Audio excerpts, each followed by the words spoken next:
पता नहीं क्यों रजनी रोने के लिए इनको छोड़ रखा है बाहर।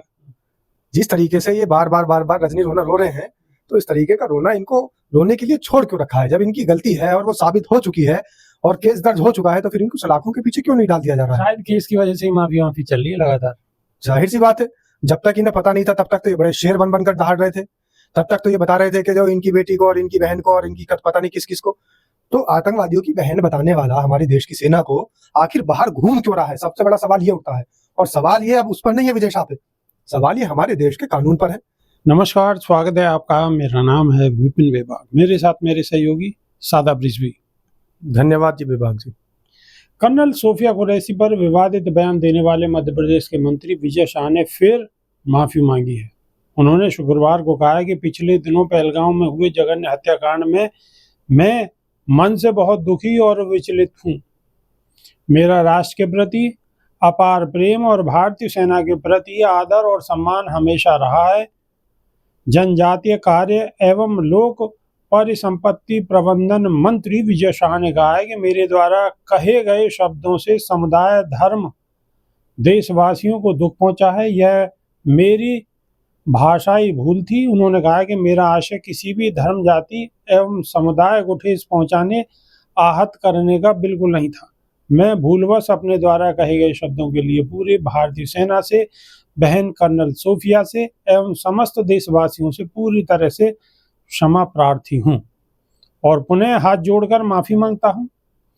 13 मई को पहलगांव आतंकी हमले और ऑपरेशन सिंदूर पर बोलते हुए बीजेपी नेता ने विजय शाह के विवादित बयान की विवादित टिप्पणी की थी। उन्होंने ऑपरेशन सिंदूर को लेकर प्रेस कॉन्फ्रेंस करने वाली कर्नल सोफिया कुरैशी को आतंकी की बहन बता दिया था।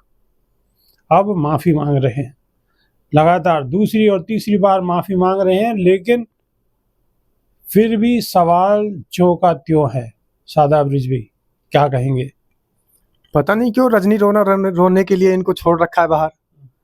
जिस तरीके से ये बार बार रजनी रो रहे हैं, तो इस तरीके का रोना इनको रोने के लिए छोड़ क्यों रखा है? जब इनकी गलती है और वो साबित हो चुकी है और केस दर्ज हो चुका है, तो फिर इनको सलाखों के पीछे क्यों नहीं डाल दिया जा रहा है? शायद केस की वजह से ही माफी चल रही है लगातार। जाहिर सी बात है, जब तक इन्हें पता नहीं था तब तक तो ये बड़े शेर बनकर दहाड़ रहे थे। तब तक तो ये बता रहे थे कि जो इनकी बेटी को और इनकी बहन को और इनकी पता नहीं किस किस को, तो आतंकवादियों की बहन बताने वाला हमारे देश की सेना को आखिर बाहर घूम क्यों रहा है? सबसे बड़ा सवाल ये उठता है। और सवाल ये अब उस पर नहीं है विजय शाह पे, सवाल ये हमारे देश के कानून पर है। कानून ने जब सजा मिल गई है उसे, तो फिर जो आला अफसरान हैं, बड़े बड़े अधिकारी हैं, महकमे के लोग हैं, वो कर क्या रहे हैं? उन्हें गिरफ्तारी करनी चाहिए। वो कर क्या रहे हैं? वो ये कर रहे हैं जो गवाही साहब ने पहले ही पूर्वाग्रह के चलते बता दिया था कि आप मंत्री हो, हमें पता है कि आपका कुछ नहीं है।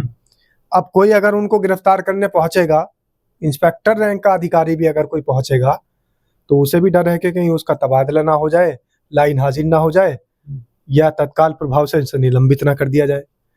तो इसलिए कोई आदमी वहां पर ये साहस नहीं दिखा पा रहा है कि आखिर ऐसे बड़े अपराधी को, जिसने देश की सेना के खिलाफ अनर्गल बयानबाजी की हो और देश की सेना के तार सीधे सीधे लश्कर तैयबा से जोड़ दिए हों, अलकायदा से जोड़ दिए हों, ऐसे अपराधी को अब तक सलाखों के पीछे होना चाहिए था।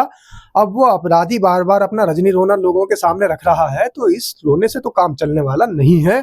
इस रोने से तो बिल्कुल भी उनकी सजा माफ होने वाली नहीं है। और उनका गुनाह तो इतना बड़ा है कि वो चाहे इससे भी बड़ा रोना रो लें, लेकिन गुनाह माफ करने काबिल नहीं है। उनको तो सलाखों के पीछे जाना पड़ेगा। बल्कि मेरा तो यहाँ तक क्या कहना है कि ऐसे व्यक्ति को तो देश से निर्वासित कर देना चाहिए। उनका देश के अंदर रहने का कोई अधिकार नहीं है। जो देश की सेना के ऊपर इतना बड़ा इल्जाम लगा दे कि सीधा आतंकियों से तार जोड़ दे, आप सोचिए वो कितना बड़ा देशद्रोही होगा।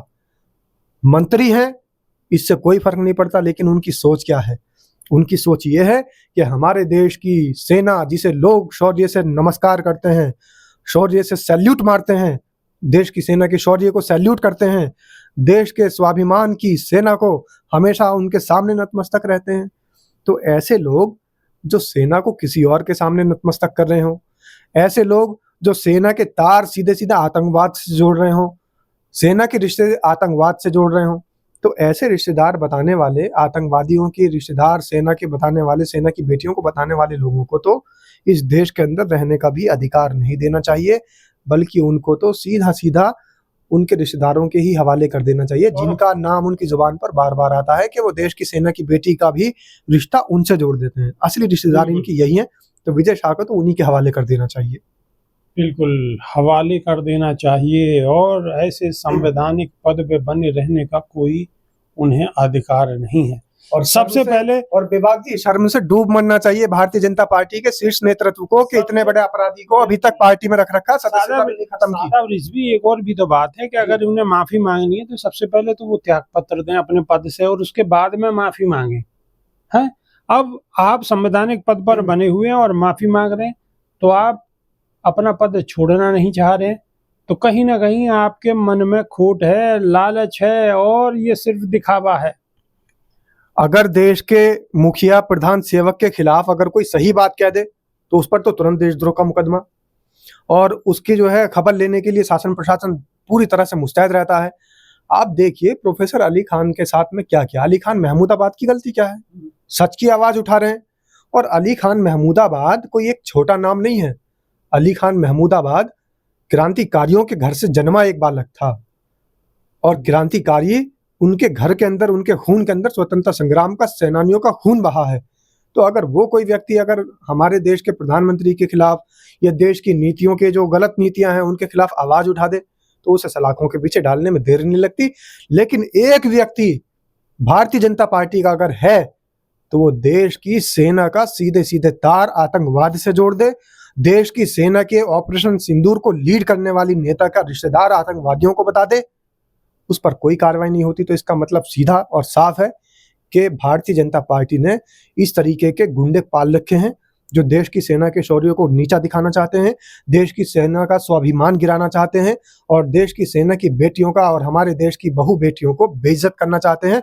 उनको लाइसेंस मिला हुआ है बेइज्जती करने का और आतंकवाद से हमारे देश के तारों को जोड़ने का। उन पर कार्रवाई नहीं होती तो सवाल भारतीय जनता पार्टी पर उठना चाहिए, उन पर कार्रवाई नहीं होती तो सवाल हमारे देश की सरकार पर उठना चाहिए, उन पर कार्रवाई नहीं होती तो सवाल हमारे देश के कानून पर भी उठना चाहिए। बिल्कुल सवाल उठना लाजमी है, क्योंकि गुनाह बड़ा है, और एक संवैधानिक पद पर बैठे हुए व्यक्ति का इस तरीके से बयान देना उससे भी बड़ा गुनाह है। तो अभी के लिए सिर्फ इतना ही। नई वीडियो में फिर रूबरू होंगे। बहुत बहुत शुक्रिया, धन्यवाद, नमस्कार। धन्यवाद सर।